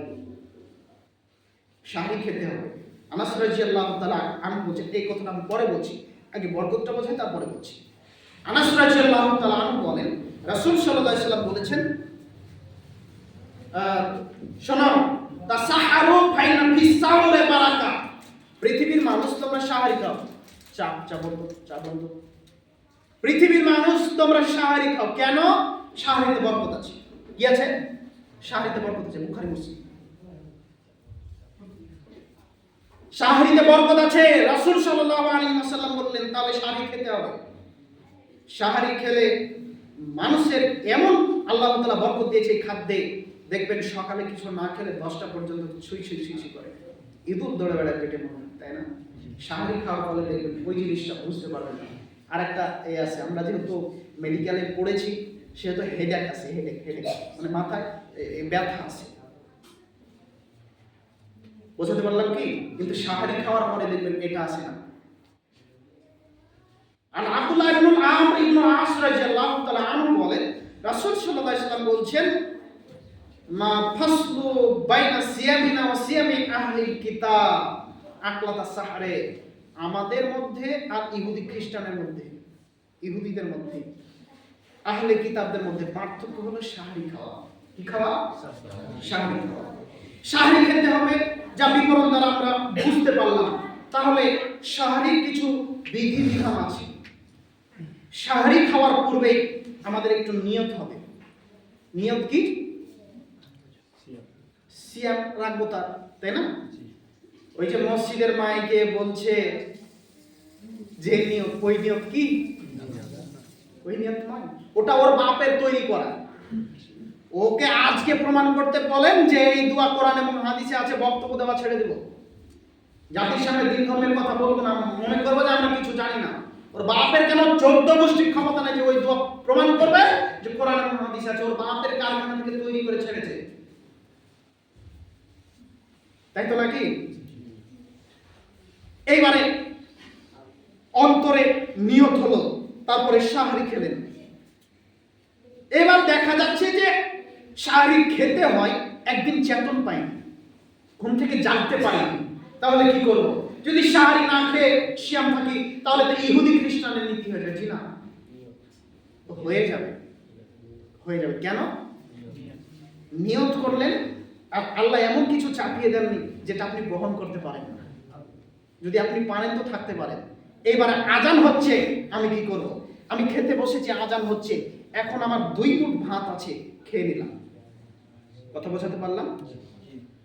আজান হচ্ছে আর বলছে, ও রহিমা তাড়াতাড়ি 1 গ্লাস পানি দাও তো, একটু পানি খাই, সারাদিন শুকিয়ে থাকতে হবে, আর হবে না। কথা বোঝাতে পারলাম? তার মানে আজান হতে লাগলে খাওয়া বন্ধ হয়ে যাবে। আর এই যে এই দীর্ঘ সময়ে হুজুরদের যে একটা রমনামা কীর্তি চলছে, এটা টোটালি হারাম। কেমন ভাবে? শাহরির আজান দিল, তারপরে শুরু হলো ওদের গজল আর কত কি, হয় না? সম্মানিত মা বোন, আর মাত্র 1 ঘন্টা সময় আছে, আবার শুরু করে দেবে। ও জনাব, সিয়াম কার উপরে ফরজ? সুস্থ ব্যক্তির উপরে। সিয়াম কার উপরে ফরজ? সকল ব্যক্তির উপরে, কোন শিশুর উপরে ফরজ নয়, কোন অসুস্থ ব্যক্তির উপরে ফরজ নয়। বলেন জনাব, ওই মানুষগুলো রাত্রি ঘুমায় না? মহান আল্লাহ বলছেন রাত্রি দিলাম মানুষের আরাম করার জন্য। রাত্রিতে মানুষ আরাম করে, ওই 2টা থেকে নিয়ে একেবারে 4টা 4:30 পর্যন্ত আপনার গজল চলবে। বলেন আপনার মাইক কত জোরে বাজছে, কত শিশু ঘুমাচ্ছে, কত জোরে বাজছে, কত শিশু ঘুমাচ্ছে, কত হার্টের রোগী ঘুমাচ্ছে। বলেন এদের ডিস্টার্ব হয়েছে না হয়নি? এদেরকে কষ্ট দিয়েছেন না দেন? এখন তো খুব মিষ্টি লাগছে, আল্লাহ বাটাম ফাটা করে ফাটাবে, মরে দেখেন বিদাত। রাসূল সাল্লাল্লাহু আলাইহি সাল্লাম বলছেন যে বেলাল আজান দিবে, জনগণ খাবে, উম্মে মাকতুম আজান দিবে, জনগণ খাওয়া বন্ধ করে দিবে। জিজ্ঞেস করেন সাহেব কিসের টাকাটা কি? ওই যে বললো যে যুব সাথীর ফর্ম জমা দিতে হবে, কবে বলেছে? মোবাইলে বারবার এসে কানের গোড়ায় বলেছিল না? বলেনি তো? যুব সাথীর ফর্ম জমা দিতে হবে, কয় টাকা পাবেন? 1,500 প্রতি মাসে। ফজরে গিয়ে লাইন দিয়ে দিয়েছে, দেয় না? দিয়ে দিয়েছে। রেশন ডিলার বলছে যে কালকে রেশন দিব। আমি দেখলাম ওই আমার চেম্বারের পাশেই মাগরিব থেকে লাইন দিচ্ছে, কালকে সকালে মাল নিবে বলছে। তা আপনি এই রমজান মাসকে মূল্যায়ন করে জান্নাত নিবেন বেটা, আর আপনাকে 14 বার করে ডাকাটা কি লাগে? আপনি কেন রমজান মাসকে মূল্যায়ন করেন না? এটাই বোঝা যাচ্ছে। হুজুর আপনাকে জোর করে করাচ্ছে, জি না? এই যে শাহরির আজান থেকে নিয়ে একেবারে ফজরের আজান পর্যন্ত যত গজল, যত ওদের কাহিনী, যত কিছু আছে, বক্তব্য আছে, সব হারাম, একটাও জায়েজ না আজান ব্যতীত। এবার আসেন ইফতার। ইফতার খুব সাবধান, ইফতারে আপনার সিয়াম বাতিল হয়ে যাবে। ইফতার যদি সঠিক করতে না পারেন, ইফতারে আপনার সিয়াম বাতিল হয়ে যাবে। এমন কিছু মানুষ আছে বলবে যে এই তো সূর্য ডুবলো, এখন যদি ঘড়ি 1 মিনিট ফাস্ট থাকে তাহলে আমার সিয়ামটা হয়তো বাতিল হয়ে যাবে, তাই 1 মিনিট পরে করবো। ও জানাব, আপনারই সিয়াম বাতিল হবে। আপনার সিয়াম বাতিল হবে কেন? বাতিল হবে? আবু সাঈদ খুদরি রাদিয়াল্লাহু তাআলা আনহু বলছেন, রাসূল সাল্লাল্লাহু আলাইহি ওয়াসাল্লাম বলেছেন, লা ইয়াজালুন নাস বিখাইরিন মা'আজ্জালুল ফিতর।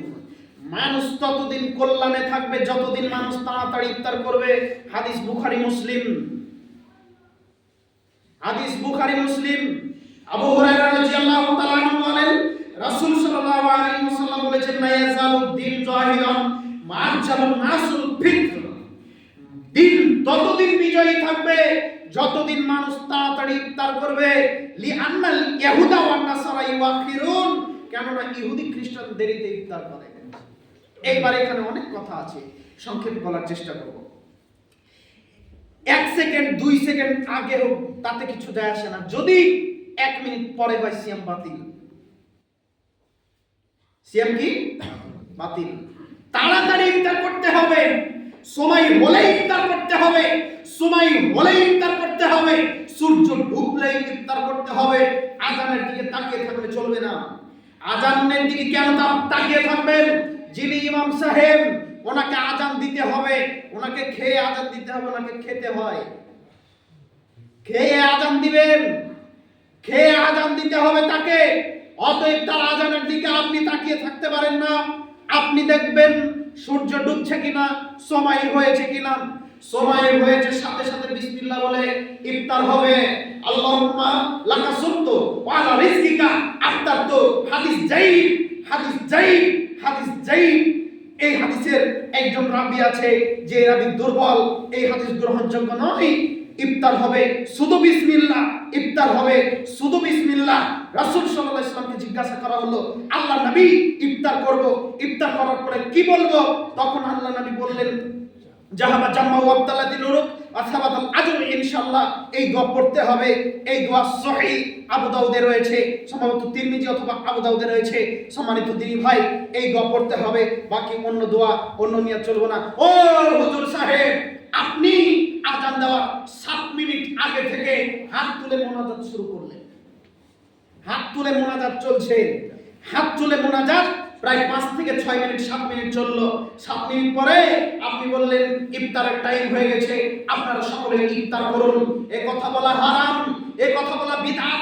রাসূল সাল্লাল্লাহু আলাইহি ওয়াসাল্লাম একদিন তার জীবদ্দশায় বলেননি। আপনি কেন বলছেন? ধর্ম আপনার বাপের নয়, ধর্ম একজনের কথাই চলে, তার নাম মুহাম্মদ সাল্লাল্লাহু আলাইহি ওয়াসাল্লাম। যা বলেছেন তাই করতে হবে, এর নাম ধর্ম। বেশি পাটপাড়ি করতে গেলে বাটাম ফাটা হতে হবে বিচারের মাঠে। সম্মানিত দিনী ভাই, বলছিলাম ইফতার করতে হবে তাড়াতাড়ি। ইহুদি খ্রিস্টান দেরিতে ইফতার করে, তাহলে ওই যে মাঝাবি হুজুর আমাদেরকে বলছে আমরা নাকি ইহুদি খ্রিস্টানের দালাল। শুনতে হয় আপনাদের? শুনতে হয়? শুনতে তো সবাইকে হয়। যারা জোরে আমিন বলে, যারা তাড়াতাড়ি ইফতার করে, তাদেরকে দুটো বাক্য শুনতে হয়, তাদেরকে দুটো বাক্য শুনতে হয়। এই গর্ধবের মতো এত চেঁচাস কেন রে? জোরে আমিন বলতে হবে কেন? এইভাবে গাথার মতো চেঁচাস কেন রে? এই কথা বলে, বলে কি বলে না?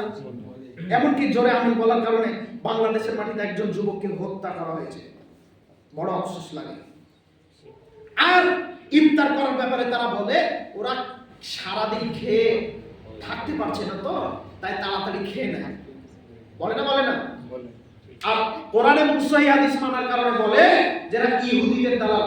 একটু আপনাকে দেখাই ইহুদিদের দালালকে, আমার সঙ্গে কথা বলবেন। মুহাম্মদ সাল্লাল্লাহু আলাইহি সাল্লামের জামানায় জোরে আমিন বললে গায়ে আগুন ধরতো কাদের? জোরে বলতে হবে, কাদের? ইহুদিদের। জোরে আমিন বললে ফাটতো কাদের? ইহুদিদের। জোরে আমিন বললে জ্বলতো যাদের, তারা হলো ইহুদি। জোরে আমিন বললে সহ্য করতো না, সহ্য হতো না যাদের, তারা হলো ইহুদি। দেরিতে ইফতার করা ইহুদি, দেরিতে ইফতার করা ইহুদি। মুসলমান তাড়াতাড়ি ইফতার করে। এইবার বলি, বর্তমান সময়ে দেরিতে ইফতার করে কারা? জোরে বলতে হবে, কারা? ইহুদিরা, মাঝাবিরা। মাঝাবিরা দেরিতে ইফতার করে, সূর্য ডোবার প্রায় 7 মিনিট পরে করে। আর জোরে আমিন বললে ফাটে কাদের? মাঝাবিদের। জানাব, এইবার আপনাকে বলি, দেখেন তো একটু মিলটা। তৎকালীন ইহুদিদের ফাটতো, এখন আপনারা ফাটে। কে ইহুদিদের দালাল বলেন দেখি, আপনারা বলেন। মাঝাবিরা। মাঝাবিরাই প্রকৃত ইহুদির দালাল। মাঝাবিরা ইহুদিদের দালালি করেন। আহলুল হাদিস ইহুদিদের দালালি করে না। আহলুল হাদিস মুহাম্মদ সাল্লাল্লাহু আলাইহি ওয়াসাল্লামের দালালি করে। জান যায় যা, জীবন যায় যা, তাতে কিছু যায় আসে না। ওকে হাত বেঁধেছেন মুহাম্মদ সাল্লাল্লাহু আলাইহি ওয়াসাল্লাম, আমিও বাঁধবো, মরলেও বাঁধবো, মারলেও বাঁধবো।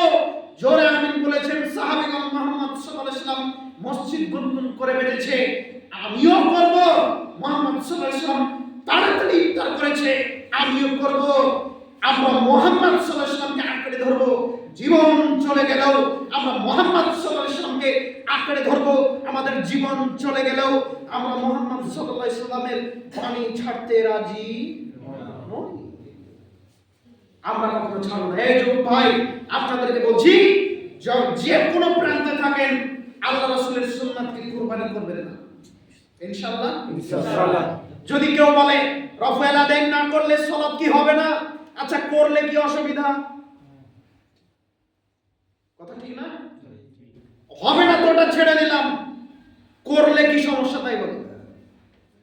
রফুল আদায় ছাড়া যাবে না, করলে নাকি আছে, মুহাম্মদ সাল্লাল্লাহু আলাইহি ওয়াসাল্লাম করেছেন, আমরাও করব, হবে না ইনশাআল্লাহ?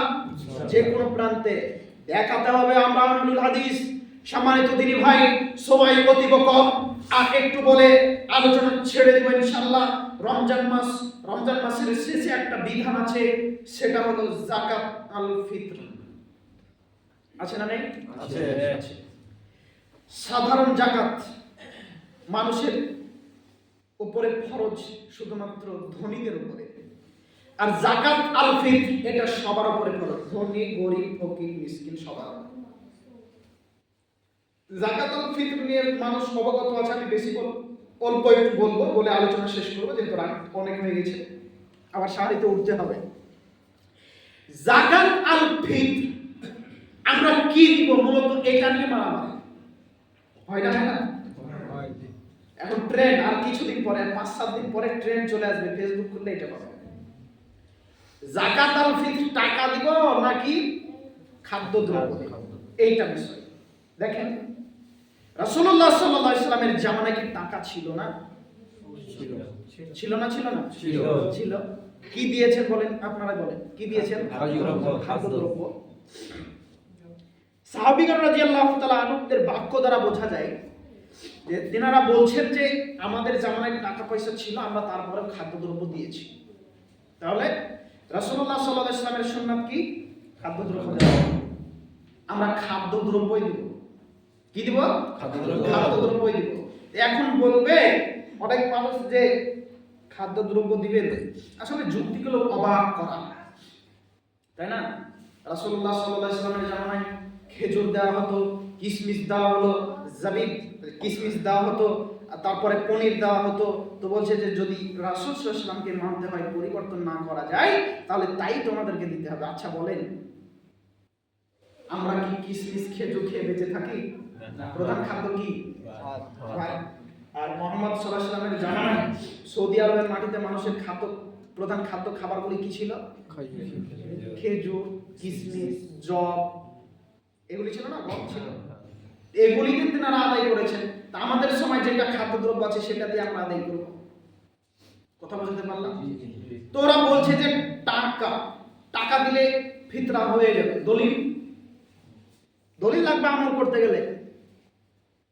আর যাকাত আল ফিতর হলো আমল। এই আমল আমি দলিল করতে পারি না। রাসূলুল্লাহ সাল্লাল্লাহু আলাইহি ওয়াসাল্লাম যেভাবে করেছেন সেভাবে করতে হবে।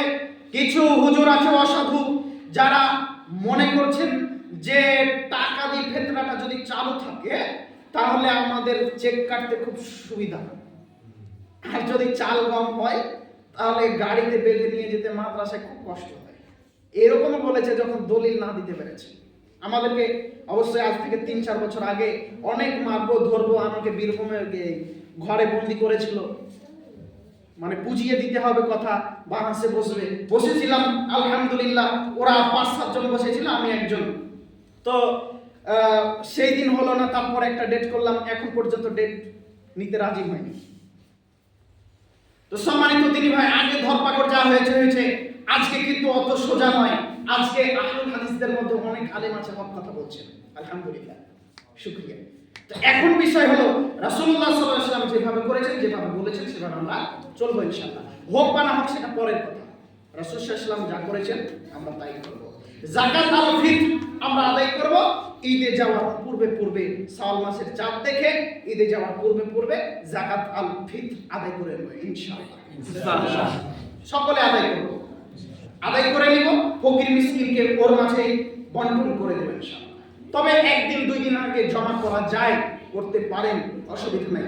মাদ্রাসায় দিবেন, যেহেতু ওটাও একটা জায়গা যেখানে ইয়াতিম ছেলেগুলো পড়ছে, বা ওখানে অনেক অভাবী ছেলেগুলো আছে, গরিব মানুষগুলো আছে, দিতে হবে। ওটা ওইভাবে চলছে, দিতে হবে।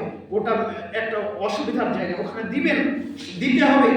আপনারা দিবেন, কোনো সমস্যা নেই, খাদ্যদ্রব্যই দিবেন। সম্মানিত দিনী ভাই, এইভাবে জাকাত আল ফিত্র আদায় করতে হবে। যে ব্যক্তি জাকাত আল ফিত্র ঈদের পূর্বে দিবে এদের জাকাত আল ফিত্র গ্রহণযোগ্য হবে, আর ঈদের পরে দিলে আর গ্রহণ করা হবে না, সাধারণ দান সৎকার হয়ে যাবে।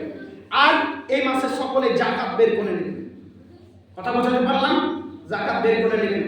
আর আজকে এই বৈঠকে তওবা করবেন, আর কোনোদিন ইনশাআল্লাহ হারাম খাবো না, ইনশাআল্লাহ। আর কোনোদিন দাড়ি কাটবো না, এটা ভারী পড়ছে। আর কোনোদিন দাড়ি কাটবো এটা একটু ভারী পড়ছে। তারপর আমি বলছি যে কেন আপনি মুসলমান, আপনাকে মানতে হবে। আসল সৌন্দর্য দাড়ি, পুরুষের আসল সৌন্দর্য দাড়ি। আরো একটু বলি, ওই রাস্তা দিয়ে হেঁটে চলে যাচ্ছি, যে মানুষের মাথায় ওড়না নেই তখন ও মাথায়ও ঢাকছে আর দাঁতে কাপড় দিচ্ছে, তার মানে আমি দাড়িওয়ালা মাল যাচ্ছি। আর আপনি যান, আপনাকে ঘুরে ঘুরে ঘুরে এটা নিয়ামত। যারা আল্লাহর রাস্তায় থাকবে তাদেরকে আল্লাহ হেফাজত করবেন ইনশাআল্লাহ। আমরা পাক থেকে বেঁচে থাকি, আমরা রাস্তা দিয়ে যখন হেঁটে যাই তখন মহিলারা একটু সরে যায়।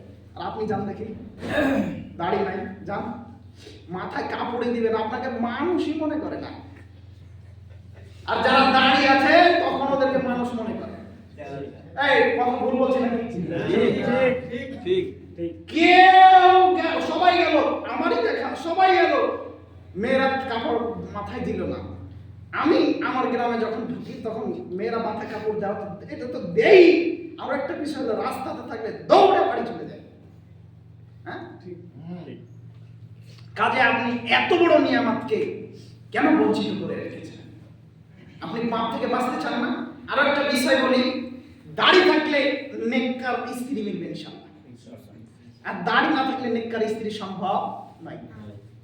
যারা বদকার মহিলা ওরা দাড়ি রাখা ছেলেকে বিবাহ করে না, আর যারা নেককার মহিলা ওরা দাড়ি রাখা ছেলেকে বিবাহ করে। কথা বোঝাতে পারলাম? অনেকে মনে করে দাড়ি রাখলে বিবাহ হবে না, ভুল বোঝাবুঝি হয়েছে। ভালো মেয়ে পেতে হলে দাড়ি রাখতে হবে, আর খারাপ মেয়ে পেতে হলে দাড়ি কাটতে হবে। অতএব দাড়ি রাখবেন ইনশাআল্লাহ, ইনশাআল্লাহ। সম্মানিত ভাই, সিয়াম পালন করছেন, খুব ভালো কথা। সিয়াম পালন করছেন, রমজান মাসে আমরা জানি যে শয়তান বাধা আছে, তাই না? জি। রমজানের পূর্বেও স্বামীর মুখের উপরে কথা বলছে, এখনো বলছে, তাই না? মাঝে মাঝে মনে হয় যে শয়তান বাধা আছে না ছাড়া আছে। তার মানে আপনার কথা বলার সুযোগই নেই। এই যে সামনে ঈদ আসছে না, যদি বলেন যে কাপড় নিয়ে এসে দিলাম এটাই পরো, তুমি কাপড় চিনো, আমাকে নিয়ে চলো, মজার ছলে ওদেরকে শিখিয়ে দিচ্ছি, মনে কিছু নিয়ে। কাপড় আমি চিনি, আপনি চিনেন না। বর্তমান সময়ে স্বামীর শুকরিয়া আদায়কারী না হলো, বৃদ্ধা চাচা একটা কাপড় নিয়ে এসে দিয়েছে মোটা কমা, ওটাই ওই বুড়ি মানুষ নিয়ে বলছে আলহামদুলিল্লাহ। যুবক, তুমি বিবাহ করেছো, বলেন আপনি বিবাহ করেছেন, আপনার স্ত্রীর হাতে একটা কাপড় তুলে দিলেন, ও আলহামদুলিল্লাহ বলে গ্রহণ করবে, এমন স্ত্রীর অভাব আছে কি নেই? আছে। এবার আপনাকে বলি, একটা কাপড় কিনে দিলেন, স্ত্রী বলল আলহামদুলিল্লাহ, দেখেন তো কত শান্তি লাগে।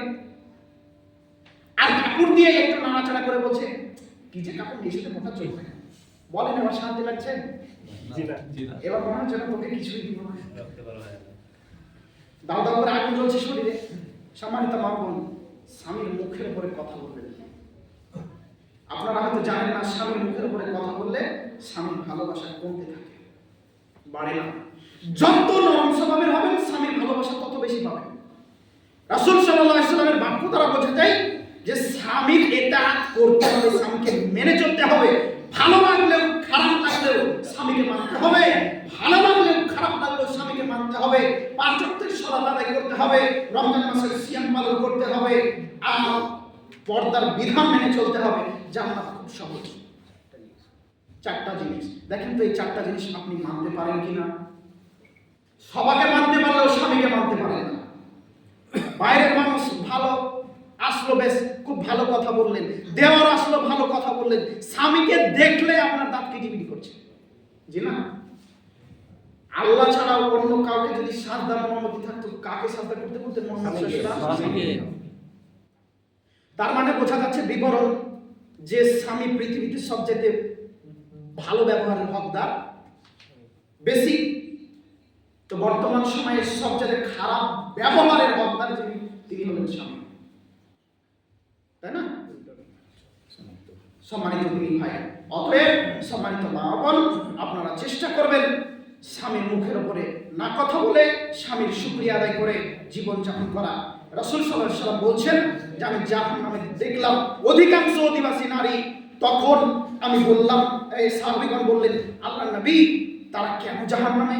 তখন রাসূল সাল্লাল্লাহু আলাইহি ওয়াসাল্লামকে ওই সাহাবীগণই বলছেন যে তারা কি আল্লাহর সাথে নাফরমানি করে?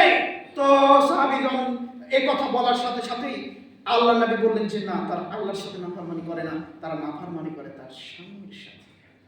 তার স্বামীর শুকরিয়া আদায় করে না। স্বামী সারা জীবন সব দিয়েছে, শোকে যে 20টা শাড়ি তোলা আছে, 20টা ব্লাউজ তোলা আছে, 5টা ব্লাউজ তোলা আছে। ঈদের দিন শাড়ি দিয়েছেন, সায়া দিয়েছেন, ব্লাউজ আনতে ভুলে গেছেন। তখন বলছে আমার সংসার আছে, কোনদিন স্বামী করে। বুঝতে পেরেছেন? নারী জাতি কাকে বলে। অতএব সম্মানিত মা বোন, খুব সাবধানে থাকুন। স্বামী যেহেতু দিয়েছেন, আলহামদুলিল্লাহ, শুকরিয়া। আজকের আলোচনায় যেগুলো বললাম আপনারা আমল করার চেষ্টা করবেন ইনশাআল্লাহ। বিশেষ আমল যেগুলো বললাম আমল করবেন ইনশাআল্লাহ। আর বাকি যেগুলো বিষয় আপনারা বলেছিলেন, জানি না কতটুকু বলতে পারলাম, তবে বলার চেষ্টা করেছি, কেটে কেটে বলার চেষ্টা করলাম। কেটে কেটে সময় যেহেতু অনেক পার হয়ে গেছে, বক্তব্য আরও দিতে পারবো, কিন্তু দেওয়া যাবে না। আপনারা সকলে আবার সামনে উঠবেন ইনশাআল্লাহ। সম্মানিত দিনী ভাই, আর যত 5 ওয়াক্ত সালাত সময় মতো আদায় করবেন। এই শোনেন, যারা রমজান মাসে মসজিদে ঢুকেছেন, রমজান পরে বেরিয়ে যাবেন না ইনশাআল্লাহ। তওবা করে নেন মুসলমান, তওবা করে ফিরে আসেন। ভুল বুঝেন না, আপনাকে আমি খুব বেশি ভালোবাসি, আপনি আমার দিনী ভাই। সম্মানিত দিনী ভাই, এখান থেকে আলোচনা শেষ করলাম। সম্মানিত মা বোন, এখান থেকে আলোচনা শেষ করলাম। আল্লাহ তাআলা আপনাদের সকলকে সুস্থ রাখুন, ভালো রাখুন। আল্লাহুম্মা আমিন। আল্লাহ, তুমি বড় দয়াবান, তুমি বড় ক্ষমাবান। এই রমজান মাসকে আমাদেরকে যথাযথ মূল্যায়ন করার তৌফিক দান করো। আল্লাহুম্মা আমিন। আল্লাহ, তুমি আমাদের সকলকে মাফ করে দাও। আল্লাহুম্মা আমিন। আল্লাহ, তুমি আমাদের সকলের পিতামাতাকে তুমি মাফ করে দাও। আল্লাহুম্মা আমিন। তুমি তাদেরকে উত্তম জাযায়ে খায়র দান করো। আল্লাহুম্মা আমিন। এই কথা বলে আজকের আলোচনা শেষ করলাম। আমা আলাইনা ইল্লাল বালাগ। আসসালামু আলাইকুম ওয়া রাহমাতুল্লাহি ওয়া বারাকাতুহু।